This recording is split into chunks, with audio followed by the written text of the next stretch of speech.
habis vaksinasi ngantuk, mual, muntah gitu. Nah, itu semua betul terjadi setelah vaksinasi atau imunisasi. Tapi ingat, tidak semua KIPI itu berhubungan atau disebabkan oleh vaksinnya. Demam setelah vaksinasi itu wajar karena tubuh ini sedang merespons vaksin yang diberikan guna dalam rangka membentuk antibodi. Jadi kapan kita mesti waspada? Satu, kalau demamnya lebih dari 3 hari, 72 jam.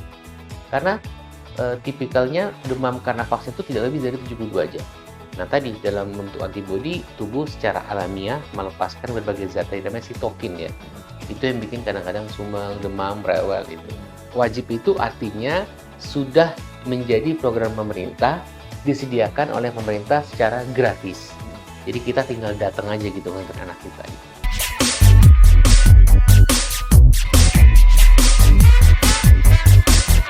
Hai Healthies, bertemu lagi dengan saya Audy Ramantio di Kemenkes, Kementerian Kesehatan Podcast. Oke, kita akan membahas mengenai imunisasi pada anak, tapi kita akan ambil angle-nya dari KIPI-nya ya, kejadian ikut pasca imunisasi, alias setelah imunisasi nih.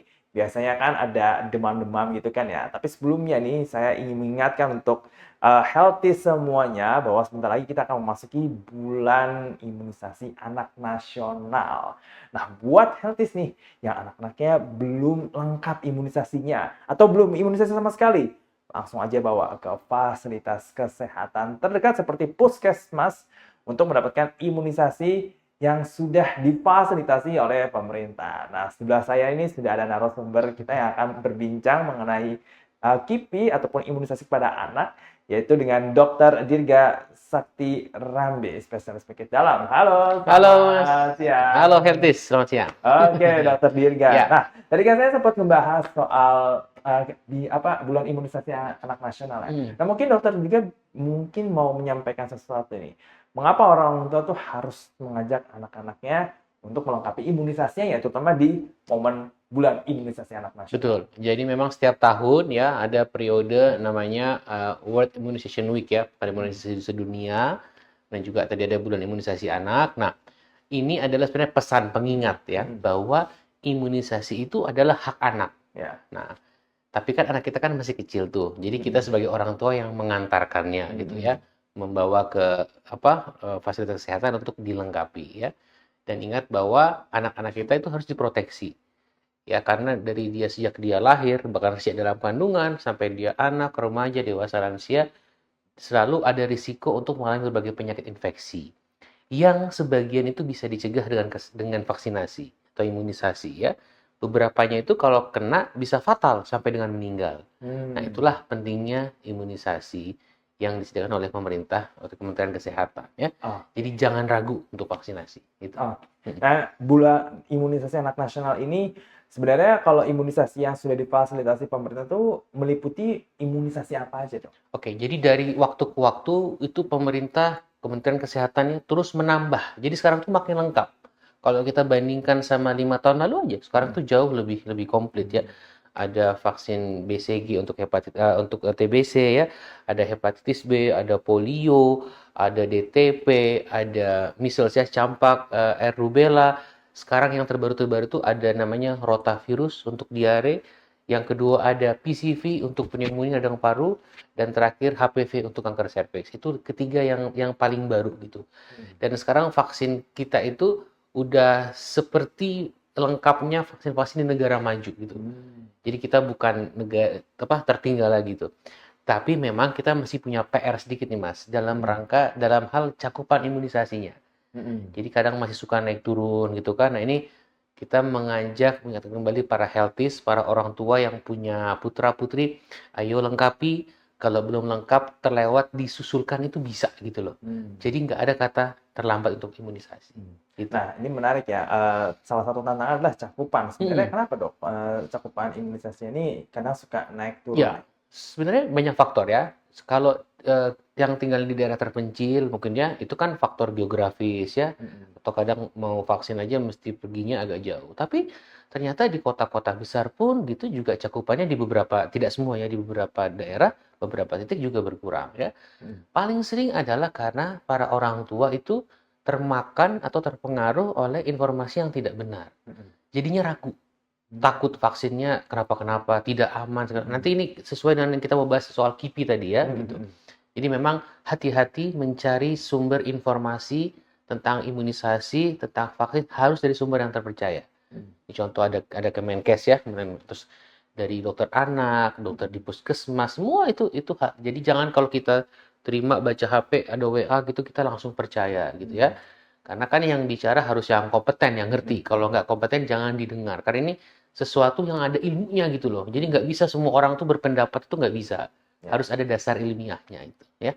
Oke, baik. Nah, ini yang menarik ya. Salah satu mungkin isu yang cukup panas ya kalau ngomongin soal imunisasi adalah kejadian ikut pasca imunisasi atau KIPI. Nah, mungkin Dokter Didika boleh menjelaskan itu KIPI ini sebenarnya apa? Dan memang apakah hal seperti ini tuh normal di setiap imunisasi atau bagaimana? Nah, ini ingin meluruskan ya. Jadi ada istilah KIPI, kejadian ikutan ya pasca imunisasi. Jadi definisinya nih, hal-hal yang tidak diinginkan, yang tidak sesuai harapan lah terjadi setelah seseorang baik anak maupun dewasa diimunisasi. Ya, misalnya habis vaksinasi dia demam. Kan kita tidak pengen sebetulnya demam gitu kan. Habis vaksinasi lemes gitu.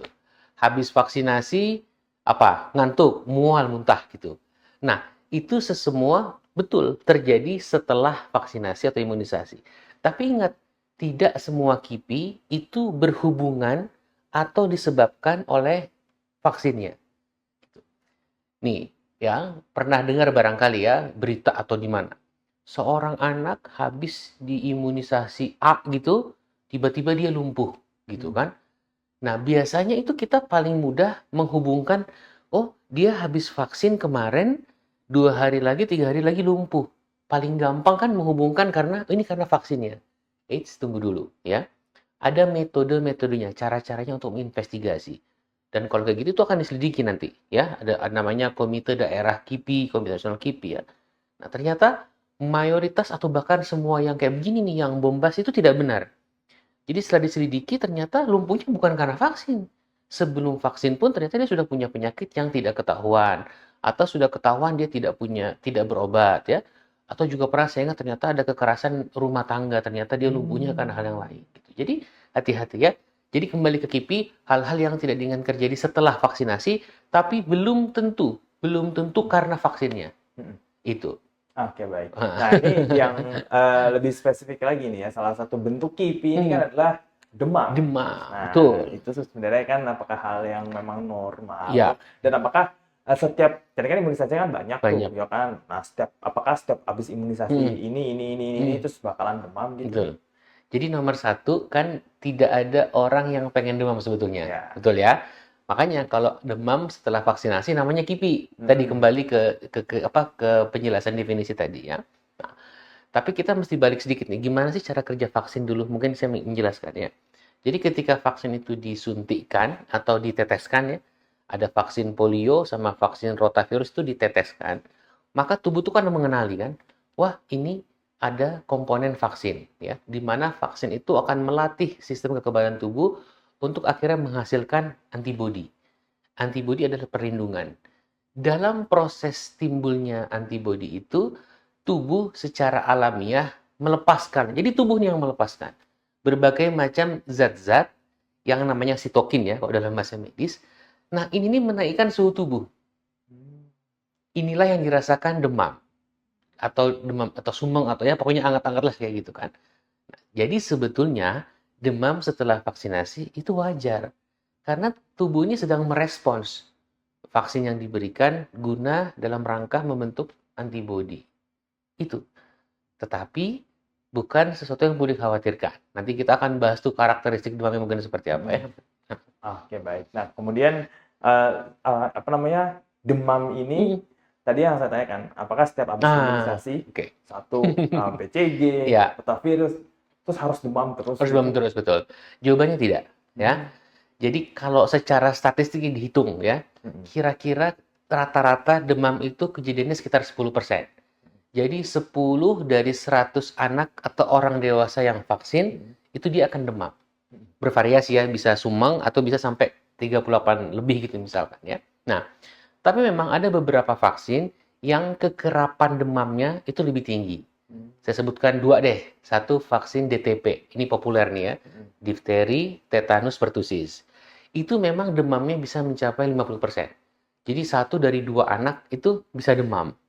Yang kedua, vaksin MR, measles, rubella, campak sama rubella. Itu kekerapan demamnya lebih tinggi daripada yang lain. Tapi vaksin yang lain, hepatitis B, kemudian polio, kemudian pneumonia, itu demamnya jarang sekali. Tapi kalau dirata-ratakan tadi sekitar 10%. Kira-kira begitu. Oke. Ya, jadi nggak usah panik. Ya. Oke, jadi kemungkinannya 1 dari 10 orang yang demam. Gitu. Oke. Nah, demamnya ini tuh seberapa normal nih dok ya kalau KIPI imunisasi ini dan biasanya tuh berlangsung selama berapa hari? Oke. Jadi ada 3 kata kunci. Demam setelah vaksinasi atau demam sebagai KIPI itu ada 3. Ringan, singkat, dan tidak berbahaya. Oke. Apa itu ringan? Biasanya ya, umumnya mayoritas demamnya sekitar 38,5. Itu maksudnya ringan. Singkat, berlangsung 1-2 hari. Paling lama 72 jam, 3 hari. Kalau lebih dari 3 hari, hati-hati, kemungkinan demamnya karena sebab lain. Tapi waktunya berbarengan, jadi seakan-akan karena vaksinnya. Ya. Yang ketiga, tidak berbahaya. Jadi demamnya bukan menimbulkan kondisi atau penyakit yang parah. Itu ringan, singkat, tidak berbahaya. Oke, baik. Nah, kemudian saat anak nih akhirnya mengalami demam setelah imunisasi gitu kan, kemudian apa yang harus dilakukan? Oke. Jadi tidak perlu panik, penanganan demam setelah vaksinasi itu sama dengan demam karena sebab yang lain. Ya. Jadi nomor 1, kita sebagai orang tua jangan panik dulu. Kalau panik nggak bisa berpikir soalnya. Nggak bisa mikir kan ya. Jadi tenang, panik. Kita sudah punya pengetahuan ternyata setiap vaksin ada kemungkinan demam loh gitu kan. Jadi ya udah nggak apa-apa, biasa aja ya. Nomor 1, pastikan anak kita cukup minumnya. Ya, jadi kalau dia masih ASI, kita berikan ASI, ya. Atau kalau sudah nggak ASI, sudah mulai MPASI, kita berikan susu, ya, atau minuman yang lainnya sesuai dengan usianya. Yang kedua, pakaikan baju tipis. Yang ketiga, boleh dikompres. Tapi kalau demamnya sudah di atas misalkan 38,5, 38, kita boleh berikan paracetamol, ya. Jadi kalau sudah demam baru diberikan. Kemudian selebihnya tidak usah khawatir. Selama kita lihat anak kita aktif ya, dia masih mau main, masih mau makan, masih mau minum, udah tunggu aja sekitar 1-2 hari, biasanya demamnya akan segera turun, hilang gitu. Oke, baik. Nah, yang ngebedain demam imunisasi ini, demam KIPI ini sama demam yang karena emang demam gitu kan. Karena penyakit gitu karena maksudnya ya. penyakit. Dan yang udah cukup mengkhawatirkan dok, ada nggak sih dok Oke. KIPI yang demamnya sampai yang tergolong bahaya Ya. gitu? Kapan sih kita perlu khawatir ya? Jadi tadi saya bilang, kan ketika anak atau seseorang divaksin, dia kan nggak divaksin ya, nggak hanya divaksin. Jadi setelah divaksin, dia masih makan, dia masih minum, dia masih main, dia masih beraktivitas gitu. Jadi kadang-kadang ada kondisi yang secara waktu bersamaan ya. Jadi ternyata bersamaan dengan waktunya vaksin, anak ini sedang ketularan misalkan penyakit ISPA, misalkan ini contoh. ISPA kan bikin demam juga, gitu kan? Tapi biasanya kita kan mikir, enggak, ini demamnya karena vaksinnya gitu. Nah, jadi kapan kita mesti waspada? 1, kalau demamnya lebih dari 3 hari, 72 jam. Karena tipikalnya demam karena vaksin itu tidak lebih dari 72 jam. Harusnya dia udah turun. Yang kedua, tiba-tiba tinggi banget. Ya, sampai 39, 40. Itu tidak khas untuk demam karena vaksin. Itu. Terus yang ketiga tadi, anak kita kondisinya ya, dia tidak mau main, tidak mau makan, nggak mau minum, itu mesti segera dibawa ke dokter gitu. Gitu tipsnya. Nah, kemudian ada beberapa yang menilai nih, kalau misalkan anaknya demam karena imunisasi, berarti imunisasi berhasil. Gitu. Terus kalau nggak demam, nggak berhasil. Iya, demam nih, wah ini vaksinnya bener nggak nih? Malah kayak gitu. Oke, gimana tuh? ini kita luruskan di sini ya, Healthies ya. Jadi betul tadi saya bilang, demam itu adalah tanda tubuh itu merespons vaksinnya. Jadi normal, wajar ya. Tapi nggak usah dibalik. Jadi bukan kalau nggak demam, vaksinnya tidak bekerja. Karena untuk merespons vaksin tadi tidak harus demam. Ya. Demam itu hanyalah salah satu dari kemungkinan yang timbul tadi. Karena reaksi-reaksi alamiah tadi ya. Saya macam-macam, ada yang demam, ada yang lemes-lemes, agak lemes-lemes ya, ngantuk apa semua, tapi singkat aja gitu ya. Tapi kan paling sering apa sih? Nyeri di bekas suntikan gitu. Itu wajar sekali. Anak kita akan rewel sedikit ya, mungkin satu malam gitu karena tubuhnya tidak nyaman. Tapi ini wajar. Yang mesti kita ingat apa? Manfaat vaksinasi itu jauh lebih besar daripada efek sampingnya seperti ini. Itu. Oke dokter. Ya. Kalau gitu misalkan suhu tubuh itu naik, terus akhirnya Hmm. jadi demam, berarti Hmm. itu menandakan kekebalan tubuh anak ini udah mulai bekerja nih karena imunisasi itu. Tepatnya kekebalan tubuh atau antibodi sedang dibentuk gitu ya. Jadi tadi kan vaksin masuk diberikan, tubuh meresponskan, wah ini ada komponen vaksin nih, kita harus membentuk antibodi. Nah tadi dalam membentuk antibodi, tubuh secara alamiah melepaskan berbagai zat tadi namanya sitokin ya. Itu yang bikin kadang-kadang sumbang, demam, rewel itu. Jadi sampai akhirnya antibodinya sempurna kira-kira 2 pekan setelah imunisasi. Oke, Gitu. baik.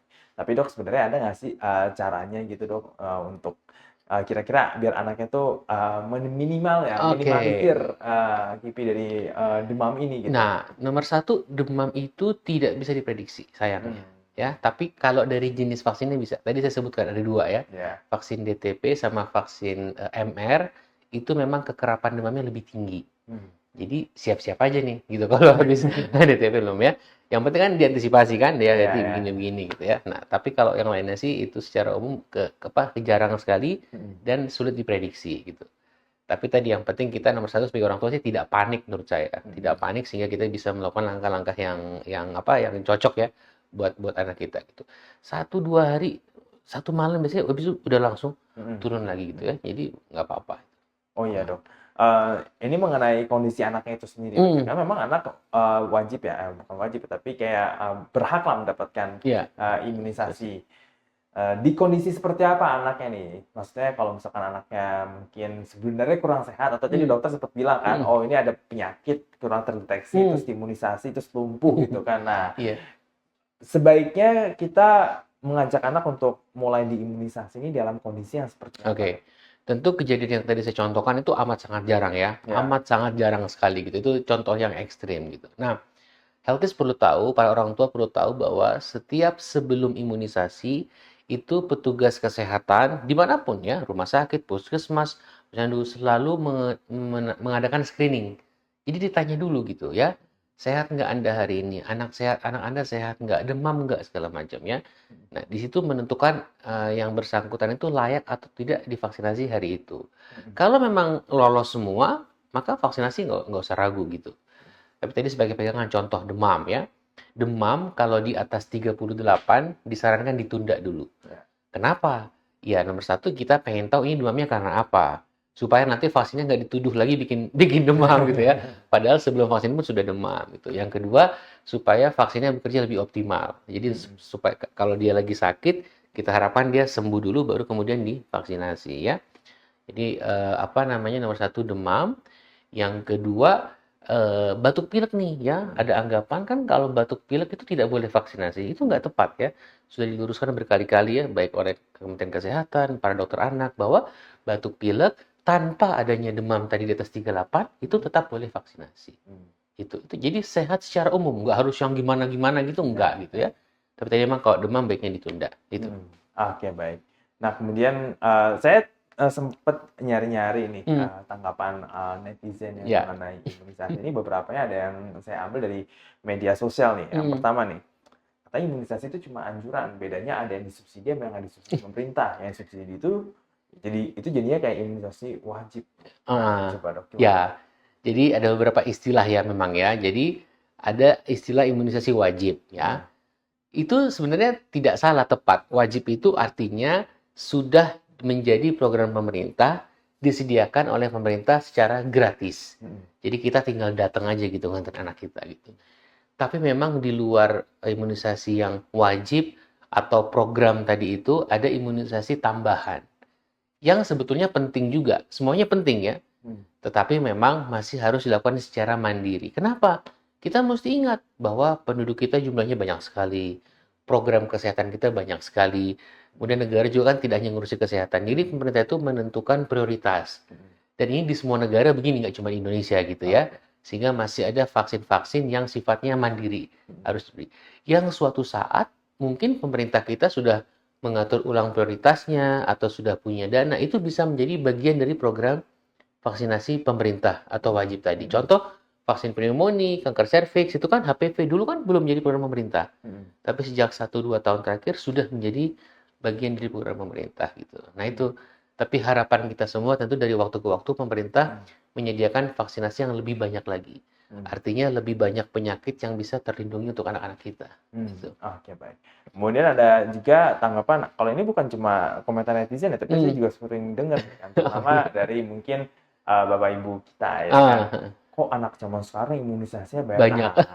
gitu kan, perasaan Ya, dulu ya. kamu imunisasinya nggak banyak-banyak gitu kan. Dulu nggak divaksin juga sehat-sehat aja gitu Iya, ya.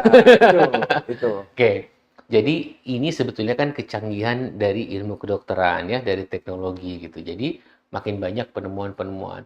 Dulu ya, 50 tahun lalu, anak, ya orang dewasa kalau sakit kan nggak tahu kenapa tiba-tiba meninggal, udah gitu aja gitu ya. Maksudnya sering kita tidak tahu itu sakitnya apa gitu. Jadi dianggap itu biasa aja gitu.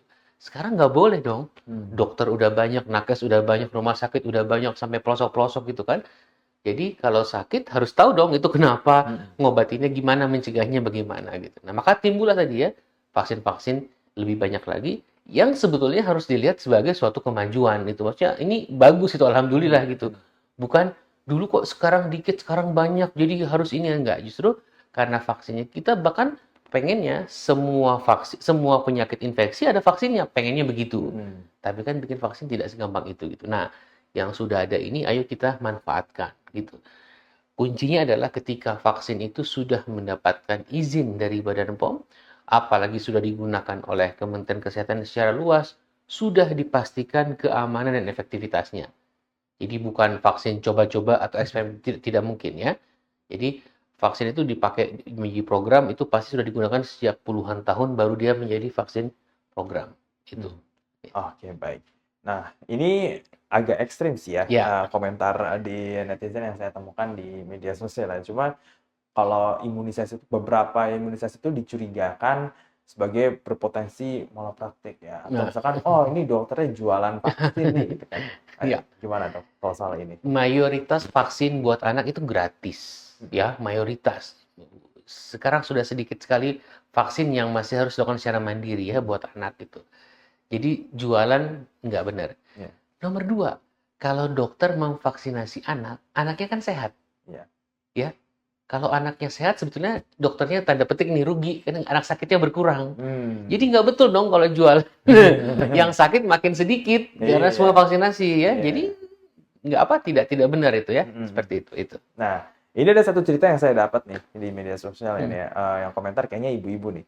Jadi anak pertamanya itu imunisasi ya kan, terus dia demam 2 hari, terus kejang-kejang sehari, bahkan kejang-kejang bisa 3 kali nih gitu kan. Dan dia mikir nih apa imunisasinya nggak cocok atau ini imunisasinya salah gitu. Nah, kalau kejadian kayak gini gimana dok? Ya, jadi sebenarnya tidak ada istilah imunisasi nggak cocok, itu nggak ada ya. Tapi memang ada namanya kalau alergi ya, tapi ini beda lagi ya.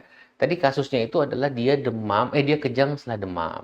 Nah, kita mesti lihat ya, kita mesti dapat gambaran kasusnya secara detail. Memang kan kejang juga bisa menyertai dari demam gitu kan. Tapi apakah itu karena demam karena vaksin atau bukan, itu kita mesti telah lagi lebih lanjut gitu ya. Tapi yang jelas kan kejadian seperti ini harusnya segera dilaporkan. Jadi healthies orang tua kalau anaknya setelah vaksinasi kita ada kekhawatiran, laporkan ke tempat kita kemarin vaksinasi. Itu akan ditindaklanjuti gitu. Jadi jangan diam-diam aja, malah nulis di apa gitu ya, tanpa justru ada usaha untuk mencari tahu ini karena vaksin atau bukan. Ini sekarang era keterbukaan ya, healthies ya. Semua berita apa nggak mungkin kita sembunyikan lah gitu. Jadi begitupun vaksin, keamanannya dimonitoring terus 24 jam ya seterusnya gitu. Efektivitasnya juga. Jadi kalau ada apa-apa itu pasti menjadi berita, menjadi informasi yang nggak mungkin ditutupi gitu. Tapi alhamdulillah sampai hari ini vaksin itu aman dan efektif. Yang kita sering dengar yang tidak benar, yang bombas itu setelah ditelaah oleh Komda atau Komnas KIPI ternyata tidak benar. Dalam artian tidak ada hubungan dengan vaksinnya. Gitu ya. Oke, baik. Nah, kemudian ini tadi saya juga agak lupa ngebahas nih soal pengenanganan saat anak mengalami demam. karena imunisasi nih. Bisa sih. Apakah perlu dibawa kembali nih ke fasilitas kesehatan yang berlanjut, kemudian Oke. diberikan obat, kemudian di rumah juga bagaimana orang tua akhirnya memberikan dukungan nih untuk apa ya, seperti nutrisi Oke. lah atau mungkin pola tidurnya apa Ya. segala macam nih supaya membantu anak nih pulih kembali. Nomor satu, penanganan demam setelah imunisasi itu tidak jauh berbeda dengan demam karena sebab lain, sebab apapun ya. Jadi nomor satu, tenangkan anaknya. Yang kedua, kasih minum yang cukup ya, jangan sampai dehidrasi, baik ASI ataupun minuman yang lain ya, susu atau yang lainnya. Yang kedua tadi, kompres. Yang ketiga, kalau memang di atas 38 derajat atau 38,5, boleh minum paracetamol. Jadi paracetamol itu bukan sebagai pencegahan. Jadi kalau sudah demam baru dikasih paracetamol. Satu. Yang kedua, kalau anak kita demam, harus langsung dibawa ke dokter nggak besoknya gitu? Nggak usah dulu, ya. Kalau demamnya tadi saya bilang, ringan, singkat, tidak berbahaya, 1-2 hari, tunggu dulu, turun, selesai. Ini respons yang normal, yang wajar, ya. Tapi kalau demamnya lebih dari 3 hari, ke dokter. Takutnya ini karena hal yang lain. Atau kita lihat demamnya kok ekstrim, 40 derajat. Karena vaksin tidak bikin kayak gitu. Demamnya paling 37, 38 setengah biasanya. Yang ketiga, kalau kita lihat anak kita kok jadi nggak mau makan, nggak mau minum sama sekali ya. Kalau lagi demam, rewel, makannya sedikit berkurang itu wajar. Ini sama sekali nggak mau makan, nggak mau minum, nangis terus panjang hari semalaman, tidak mau main. Nah itu kita bagusnya dibawa ke dokter gitu, ya. Jadi tetap waspada tapi jangan terlalu panik atau reaktif gitu, ya. Oke, baik. Kemudian, salah satu selain demam nih dok ya, salah satu KIPI yang biasanya ada itu kalau habis vaksin tuh biasanya ada bekasnya nih. Nah, oke. Bentol pakai gimana terus rasanya Ya. sakit banget. Ya. Nah itu tuh penanganannya gimana dok? Jadi memang sebetulnya demam itu cuma 10% tadi kan, itu Iya. kecil. Tapi nyeri di bekas suntikan Itu. itu hampir pasti mayoritas ya maksudnya ya. Iya. Barangkali 60-70% itu. Karena memang kan sebagian besar kan diinjeksi ya. Jadi nyeri bekas suntikan itu sangat wajar ya. Kadang-kadang malamnya masih agak pegel. Kita juga kalau orang dewasa kan vaksin juga gitu ya. Malamnya masih suka agak pegel. Itu semua wajar karena tadi tubuh sedang merespons ya. Ada beberapa yang meninggalkan bekas, contoh sih BCG ya. Jadi vaksin BCG untuk mencegah penyakit tuberkulosis diberikan di lengan kanan, itu memang ada bekasnya, itu ada skarnya jaringan parutnya. Itu juga nggak boleh dikhawatirkan, karena itu hal lazim dan menjadi tanda bahwa anak itu sudah vaksin BCG gitu ya. Nah, tapi yang selebihnya biasanya ada bekas sedikit atau merah, tapi dia akan hilang total gitu sempurna. Ya. Kalau pegel boleh dikompres es, ini tipsnya nih. Jadi bikin es batu dari kulkas, tempel-tempel di sini. Selesai. Oke, baik. Oke. Nah, ini untuk imunisasi ini sendiri, Dok ya. Mungkin kita perlu meluruskan nih, Dok ya, imunisasi vaksinasi gitu kan ya. Orang kalau udah disuntik imunisasi berarti dia akan kebal dari penyakit-penyakit ini gitu kan. Nah, tapi kan ada beberapa orang yang ada beberapa anak mungkin setelah imunisasi nggak lama kemudian dia malah kena penyakit salah satunya yang imunisasi itu. Baik. Kan misalkan TBC. Nah, itu gimana dok? Wah, berarti ngapain nih imunisasi? Ujungnya sakit-sakit juga gitu. Kok masih sakit harus divaksin ya? Jadi konsep imunisasi adalah upaya untuk mengurangi risiko. Jadi kita ngebandinginnya begini, anak atau orang yang tidak diimunisasi dengan yang diimunisasi. Ya, contoh deh, misalkan polio deh, gitu ya. Kalau kita lihat outbreak, kita dengar ada kasus yang polio, itu kan riwayat imunisasinya tidak lengkap. Atau mungkin kasus campak juga begitu ya. Kasus difteri juga begitu. Kalau kita telusuri ternyata tidak lengkap imunisasi. Itu. Jadi kita membandingkan yang tidak dan yang diimunisasi. Pasti risiko kena penyakit yang tidak diimunisasi jauh lebih tinggi. Nah, kemudian apakah yang diimunisasi ini pasti tidak sakit? Jawabannya ilmu kedokteran itu tidak pernah mengatakan pasti menjaminnya, tapi kita mengetahui bahwa efektivitas vaksin sangat baik, sangat tinggi. 80, 90 bahkan hampir 100% gitu ya. Jadi tetap saja ini menjadi sesuatu yang sangat penting.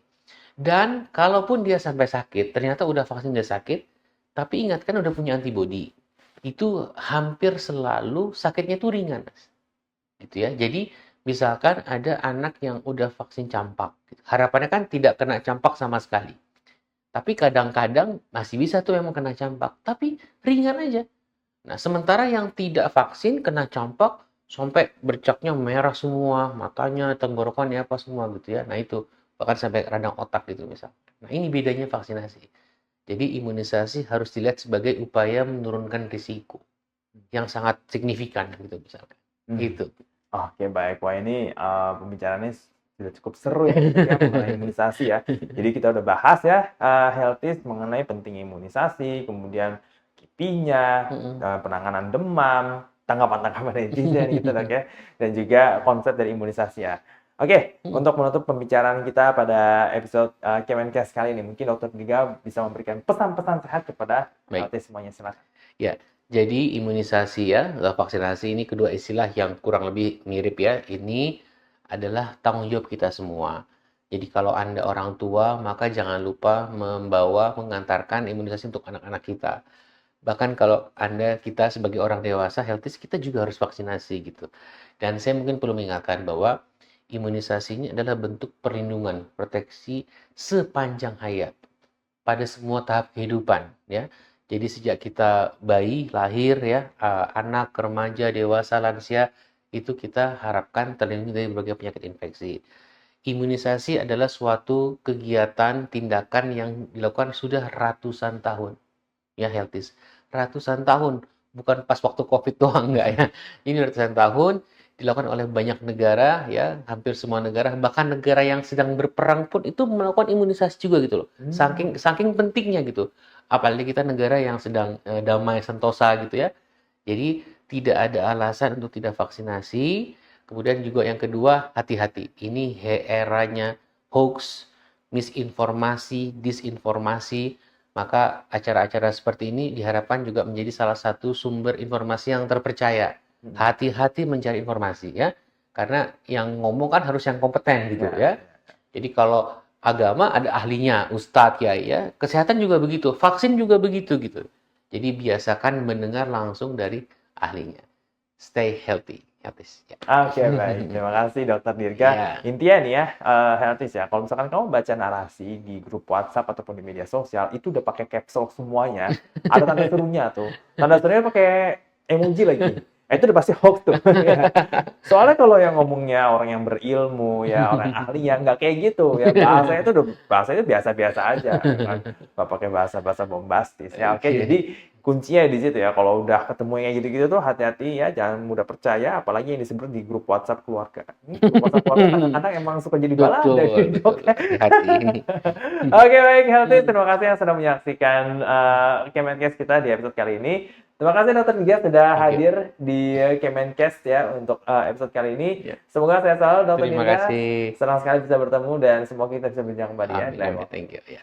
Baik Healthies, jangan lupa untuk subscribe channel Kementerian Kesehatan RI dan jangan lupa untuk like video ini, komen di bawah ya bagaimana nih cerita-cerita Healthies mengenai imunisasi, manfaatnya gitu ya.